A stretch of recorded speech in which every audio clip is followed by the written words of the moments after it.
Hello and welcome to Big Picture. I am Vishal Dahiya and today we will take a look at the issue of prison reforms.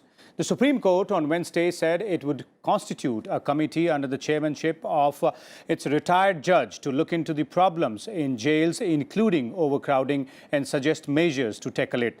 This is not the first time that the issue of prison reforms has come to the forefront. In fact, this issue has been debated in the public domain for quite some time. There are 1,387 functional jails in India with a total capacity to house approximately 3.5 lakh prisoners, but the total number of prisoners in these jails is around 4.18 lakh. Some jails in the country are overcrowded by more than 100% and a few by margins of a staggering 500%. So what is wrong with our jails and why? Also, how can the situation be tackled and what can be done and as salient features of the process of prison reforms? For more on this, we're joined by a distinguished panel of guests. Let me start by introducing them to you, beginning with Ms. Vartika Nanda, a prison reformer, somebody who has written a lot and given her viewpoint to various courts as well on this particular issue. And we have with us Mr. Suhas Chakma as well, Director of Rights and Risk Analysis Group. We are also joined by Mr. Sipal Singh, former IG of Punjab Police, and we will also have with us in a short while and former Secretary of the Ministry of Home Affairs. But let's begin with you, Ms. Vartika, to try and understand this entire issue. There's been a lot of talk about how reforms are needed as far as our prison infrastructure is concerned. What are we looking at actually when we talk about prison reforms? See, first of all, we need to keep in mind that prison is a state subject and every state has the liberty and the freedom to make changes in the law. They can make laws on their own and implement them. And thus, sometimes it leads us to more complex situations. And that is how it is very difficult for in a country like India to look into issues of prison reforms. Number two, inmates are not allowed to vote. And since they do not have any voting rights, the political class generally is not very much interested to bring any changes in the jail system. And the third issue is that for a prison administrator, the most important thing is to keep in mind the head count. Every morning and every evening, head count should remain the same. Nobody should escape, nobody should die, nobody should commit a suicide. Beyond this, we do not even think about anything which is called a reform. Because we think that those who are inside the jail, who is looking at them? Who is concerned about them? There is no news which is coming out of the jail unless and until the authorities want the news to come out. So whatever we get sitting outside the jail is a very limited amount of information. There is no communication between the outside world and the inside world. And it is very important to understand that those who are inside the jail will come outside one day, come what may, unless and until they are not able to live or survive, but else otherwise they will come outside the jail. So we need a proper reformatory system. We also need to look about the holistic development of a prisoner. So when a person gets inside a jail, the authorities need to understand this repeatedly, that the life changes and they struggle with everything from a new identity, from all sorts of pressures inside the jail, and apart from overcrowding and other issues inside the jail, it becomes very difficult for an inmate and his or her family to survive in this changed circumstance. And that is how it is very important to raise issues of prison reforms, because if you will not reform them and if you will not look after them properly, if you will not focus on human rights, then when they will come out, they will not be reformed human beings. In fact, they can create a bigger problem. So these all aspects are closely interlinked: reform, rehabilitation, and the infrastructure as well, and the way we look at things. Let me bring in Mr. Chakma here. Mr. Chakma, one very strong argument which is put is that the reason behind the situation in which our jails are right now is that we're still governed by a 123-year-old law, the Prisons Act 1894, although there have been some changes which have come all along the way. But structurally and infrastructurally specifically, if you look at the prisons, not much has changed, as Ms. Vartika was also pointed out. So what are we looking at? Again, when we talk about reforms, as Vartika pointed out, it's reform plus rehabilitation as well. But where do we start? No, I think the first process to start is to increase the infrastructural facilities, because at the moment in some prisons, if the overcrowding is over by 500%, obviously the conditions themselves are inhuman, degrading and torturous. Therefore, the first priority would be to increase the budget for increasing the infrastructure. Usually what happens is the government of India increases the security. So if there is a high profile prisoner, they will immediately increase the infrastructure facilities, they will put security. If a prisoner like Ajmal Kasab is there, you have spent so much money, otherwise there is no improvement.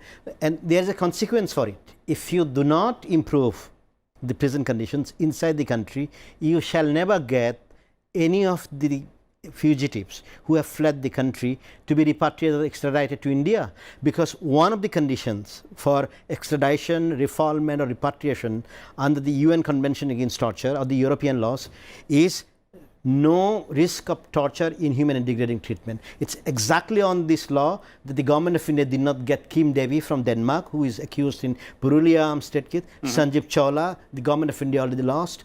And in fact, on 12th September, the hearing comes up for Vijay Mallya. I am quite certain if the government of India doesn't ratify the Convention Against Torture and makes a promise that they are going to improve the prison conditions, even they will lose that particular case. So it's not a consequence at the national level within the country, but at international level you have a serious political consequences which the government is aware of it, but they are not doing anything because none of the political leaders are going to prisons. Okay. So you're saying that, it does require a lot amount of, pressure to be put on those in the policy-making situations as well. Let's bring in Mr. Sipal Singh, former IG of Punjab Police. Mr. Singh, one thing which we would like to know is that since you have been involved with the administration in several prisons, is the situation inside the prisons as bad as it is considered to be by those who are talking about reforms? And if yes, then what exactly do you believe is the cause for that? As a IG Police Punjab, and also having remained for a long number of years in police service, I have had the occasion of visiting various prisons in various cases. So this is why I am well aware of the conditions of prisons inside. I am well aware of the problems of prisons inside. I am well aware of the security needs inside. I am well aware of the reforms needed inside, though I was never IG prisons. Now, the point at issue is that most of the time, as and when any commission is appointed, as and when any committee is appointed, the recommendations are given, but the recommendations weigh heavily in favor of the offenders. I agree. Even the directive principles of our constitution laid down certain things which are meant for offenders. The problem here is that irrespective of the offenders, one of the spokespersons just now said that there is no dialogue, no conversation, no interaction between insiders and outsiders, and as if they are living in two worlds. I like to little correct the lady concerned. That is a little different condition nowadays. You will be surprised to know that most of the gangsters, most of the criminals, due to laxity in security, have been having interaction with their gang members outside. That is the unfortunate part, that there is a lot of laxity, there are a lot of lapses in the security setup inside the prison. Of course, I agree that they need to improve the living conditions. Now, let us go about the recommendations. The recommendation, the first was, of course, immediately after the partition of the country, we had the first reform committee set up. But I remember vividly when I was in the police that in 1980, Justice Mullah Committee was set up. Justice Mullah Committee recommended, which is very important to bring to your notice, recommended that there is a need. First of all, of course, the need of reforms to give more rights, to go benefits, to more living condition, better condition to the offenders and the prisoners. But most important recommendation was that there is overpopulated. And why it is overpopulated? Why the jails are overpopulated? He goes on to say that most of the under trial prisoners, under trial, not actually prisoners, under trial accused are lodged in these prisons, and they are adding to overcrowding. Now this phenomena of under trial prisoners continuing to the jail has been there. I am telling you, 1980 the recommendation was there. Okay. And now we are in 218. this under trial prison population is going higher and higher. It's not going down. Why? Because the under trial prisoners do not get justice immediate or quick justice in the court. They go on coming, go on going. Every now and then there's a peshi. They go for a peshi, come back. So with the result, this overpopulation is affecting the reforms as well as the security. This is recommendation 1980. This has been repeated many a time, but we have not done anything. Again, recently, sometime back, I was in Punjab, when we came to know that a lot of gangsters having say or having a sort of, handling people from outside. They even threatened the prison superintendent. They also threatened the DIG of prison. One of the gang hit a SP in the leg, SP prison in the leg, outside, through his own gang members. At that time, lot of recommendations came in that we should do this thing, that thing, we should put all the cell phones should be taken out. It was not less than 2,000 cell phones were recovered from various prisons in Punjab. Still the condition continues. When it happened in Khandwa, when it happened in Bhopal, when some of the Simmi people went out of Bhopal, at that time again it was said, no, the security of the prisons is required to be tightened. So here the recommendation came that the gangster or the hardened criminal, there should be separate sort of cells or separate zones actually for hardened criminals. Nothing has been done. Then they said, all right, technological development should be there. The other report was there. State police commissions have been set up from time to time. Another state said there should be jammer. So that if at all... So what you're saying, Mr. Singh, is there have been several recommendations which have come in place, but they've not been implemented properly. And two of the points which have been made by you, I'll bring in Mr. Chakma on this, since he wants to... but, one more dimension which gets added, going by what Mr. Singh is pointing out, is the entire judicial system as well, because they get overcrowded. The number of under trials which enter our jails is the major reason, as Mr. Singh is pointing out, behind the overcrowding of jails. No, I think under trial prisoners, they will continue to remain.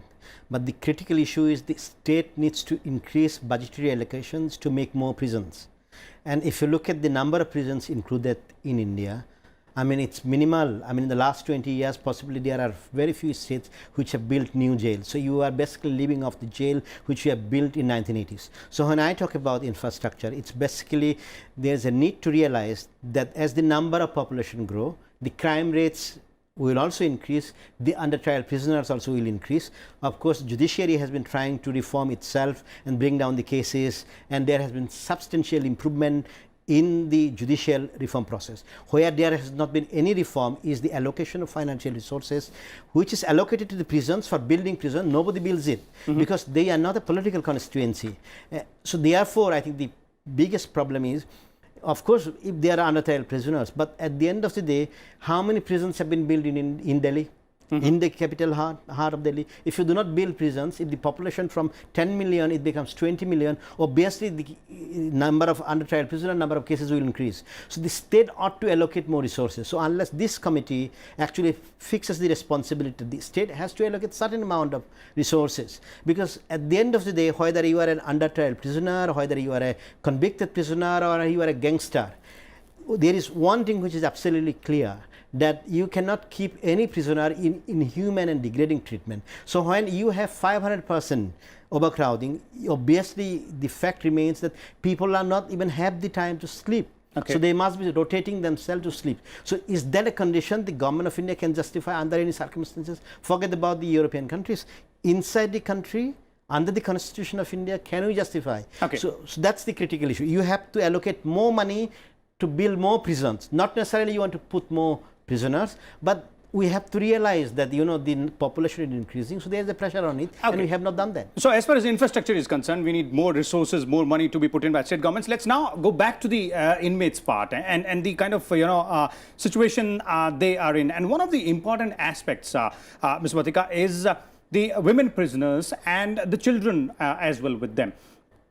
How do you look at the situation for these women prisoners and the children who are, there along with them? The conditions for them, be it in terms of hygiene, be it in terms of education, or the children's connect to the outer world. For example, they have to go to the school, and they can only get out of the jail somewhere by 4 years. when they attain 4 years Yes. of age, and in some states it's 6 years as well. Yes, yes. In India, almost 1,800 children are inside the jail, either with their mothers or with the fathers. And the age limit, the maximum age limit is 6 years. Now, not many people would know that these children quite often have not even seen how a parrot looks like. What is a bus? What is a train? What is the road like? Because they have not been outside the prison. Now, we have been strongly debating on this, requesting the prisons that why don't you take these kids at least once in a week or once in a month and take them out and show them the world, because they are not criminals. They have not committed any crime. They have landed into jail because one of the parents is inside the jail, and in many cases both the parents are inside the jail.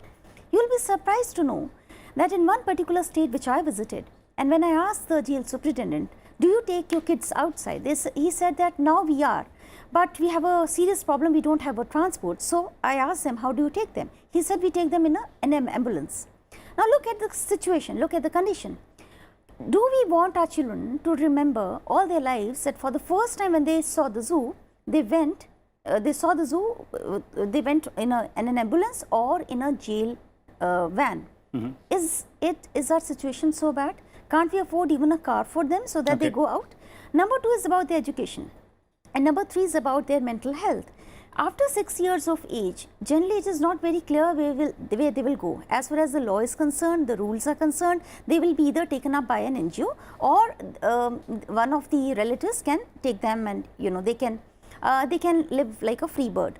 But things are not so easy, because this 6 year of their life inside the jail completely changes their approach towards life.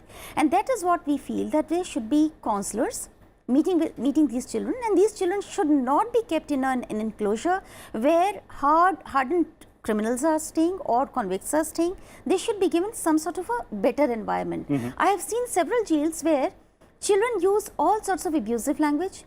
They talk in the language of a court because that is what they hear all the time, and this is not a healthy environment for any child.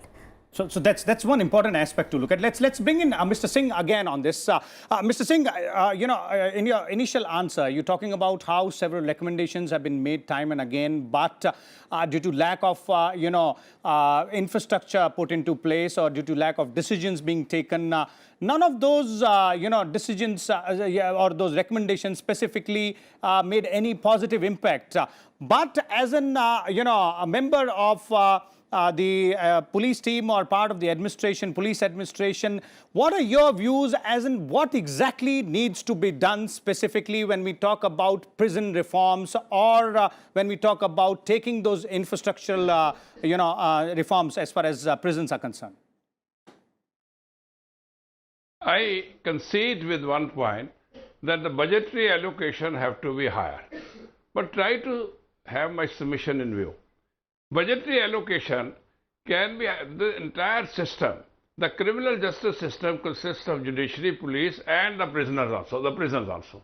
You tell me, if the allocation has to be given within this budget, which is there for the criminal justice system, which should be preferred? Even so far, they have not been able to allocate adequate budget for the police resources.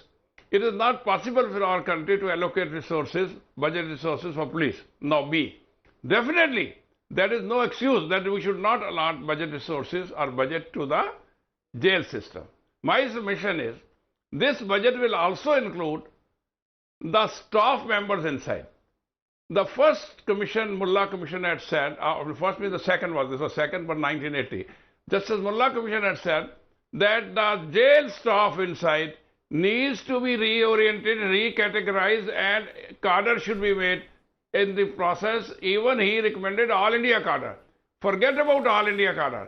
At this moment, there is a lot of vacancies even in the existing staff. What happens is that in Punjab, we had to put in the Deodi. Deodi means the gate, first gate and the second gate in between the area. We had to put home guards to check and scan the people. You tell me, when the condition of the staff, which is to guide, which is to control these prisoners is such, how do you expect any reformation in the entire system unless the person who are interacting with them? Okay. Every day it is the jail staff Okay. who has to interact with prisoners. So that's If the also a jail very important staff point, is Mr. such, Singh, which you brought out here. That is, not only infrastructure, but in terms of police personnel as well, the staff as well. We're joined by Mr. Anil Chaudhary, a former Secretary of Ministry of Home Affairs as well. Mr. Chaudhary, these two aspects, they're closely interlinked. The overcrowding is there, so we talk about infrastructure. But as Mr. Singh is pointing out, it is also in terms of personnel, the a lack of required number of personnel being deployed there. So it's a twin. If you look at from both angles, the problem is pretty grave. Vishal, you're asking me to speak after Khalifa, Sipal Singh. As an internal security secretary, it is an integral part of internal security. Prisons are, how to prevent crimes. It needs a total overhaul. Forget about reforms. We keep talking.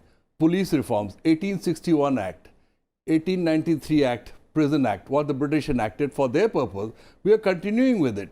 Now, when is the time for us to act on it? This commission, that committee and all that is happening. The point is that on the ground, things are terrible. Indescribably terrible, overcrowding, corruption, crimes inside the jails, administration being a khichdi, nobody knows who's running what. If somewhere you place an IPS officer head, IAS officer head, somebody comes, they don't like to go to the prisons also. The culture itself has to undergo huge change and attitudes toward prisoners.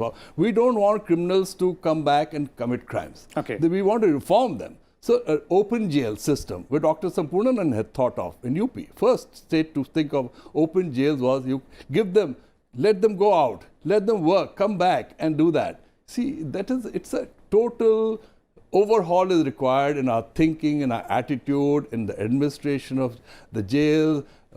Just talking about budgets, this, that, and all that is a lot of work. Okay. It's not only guarding the prisoners. You see, you need home guard, this, that. See, not the question of guarding. You've got high walls and barbed wire fencing on them. See, yet the escapes have taken place, corruption. Jail guards are a different cadre.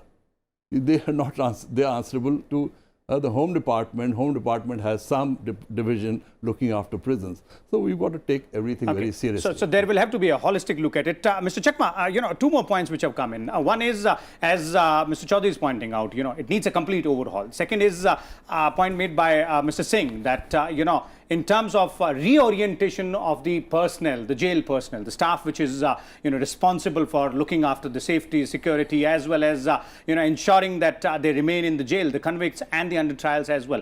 Complete reorientation. Well, I think obviously complete reform and complete reorientation of the staff is required.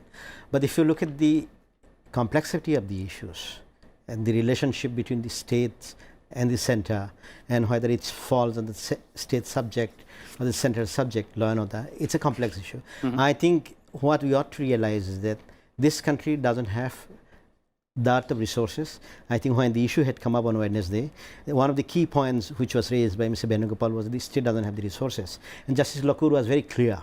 There are hundreds of crores rupees which has been allocated but lying unspent. So I think when you set up a commission, I think the key issue is not to make further recommendation. I think what the commissions need to do, if particular budgetary allocations have been made, the funds are lying unspent years after years, not only in prison reforms, in all aspects of the law enforcement, that there has to be some monitoring how do you utilize the resources. So if you do not have the adequate personnel, but it's very clear the posts are sanctions, staff needs to be hired. If that's not being done, then obviously under the jurisdiction or the monitoring of the courts, all those things needs to be done. At the end of the day, it's not a question of not having the post. The posts are there, but nobody is hiring at them. So even for the prisons, there are funds available. Funds already allocated by the center or funds allocated. So quick actions are required. Yes, it's basically requiring appropriate action by the authorities, which nobody does. Okay, one last thing. We're running short of time, but Ms. Vartika, a very important tenet which the Supreme Court goes by, and it has said in one of its observations as well when talking about imprisonment, is that a person doesn't become a non-person after going to jail. Absolutely. So if you look at that as the basic tenet to go by to try and resolve this entire crisis and usher in prison reforms. Yes, so there's another statement which is also made, is that almost 60% people who land into the jail, they were not required to be arrested at all. It was an unnecessary arrest or undesired arrest. And second thing is, yes, if we will not reform them, then we should remember that jail can also act as a factory for them, as a workshop where they can learn to do bigger crimes. So if we will not focus on them, on the reformatory side of it, and also if we will not reform them from the point of view of creativity, art, literature, then it will be a difficult thing, because we think reformation only means giving them one space and let them lie there the whole day.